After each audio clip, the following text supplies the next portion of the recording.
we head to Miami, where the Dolphins didn't have a bye week after their travel to London to lose to the Jacksonville Jaguars.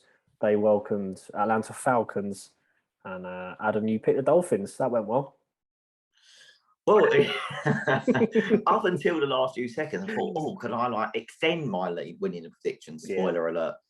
But it was the Atlanta Falcons that won this one, 30-28, and in quite dramatic fashion. I thought beforehand it was an intriguing game between two teams that you would say on a similar level. Miami started off the brightest with Tua finding Isaiah Ford for the touchdown. Then Atlanta responded with a field goal. Then Atlanta special teams actually made a play by blocking Jason Sanders' field goal. And then Atlanta, what they lacked so much last season, they took advantage of the turnover, punished Miami with Matt Ryan finding the returning Calvin Ridley, huge boost for Atlanta. Two of them would prove why he should be traded when he then threw an interception to Hawkins. This led to another Younghoe Koo field goal. And to be fair to Atlanta, they were efficient again when Matt Ryan found Jamie's favourite receiver, shall I say, Russell Gage, for actually a nice touchdown, 49-yarder.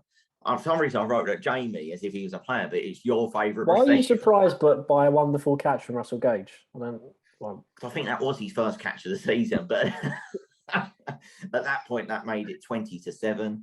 Then Tua brought Miami back in it when he found the tight end Mike Gesicki for the touchdown on National Tight End Day. The Dolphins then were back in it. And then it was a tale of turnovers. Matt Ryan proved why he hasn't got a clue. He was then intercepted by Xavier Howard.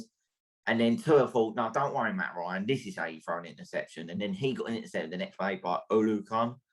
Falcons looked to have won it at that point when Cordell Patterson then punished a turnover. So again, Atlanta very efficient. Miami again hit back when running back Myles Gaskin received a touchdown from Tua. Then Matt Ryan went, no, don't worry, Tua. I'm really good at this turnover. He then fumbled it, which was then recovered by Needham. Hollins then got the receiving touchdown to make it 28-27 to Miami. And then to be fair to Matt Ryan, this is where he really needs to set up for his team, because I can't remember the last time he got a game-winning drive, to be honest. He's been so the shadow of himself in the last few years, but he was hitting the impressive tight end Kyle Pitts, who had another sensational game. We thought he was good against London against the Jets, but he went one better with over, I'd say, 150 yards in the end. It was just sensational. The Miami secondary just couldn't cover him. So two big completions to him, set up a Younghoe Koo field goal. And as we know, he may miss it now and again a PAT, but when it comes to actual field goals, anything really within 50 yards, he never misses. And of course, a 36 yards is a kick for him. And the Falcons won it as time expires, 30-28. So good win for Falcons, and Miami are just a walking disaster.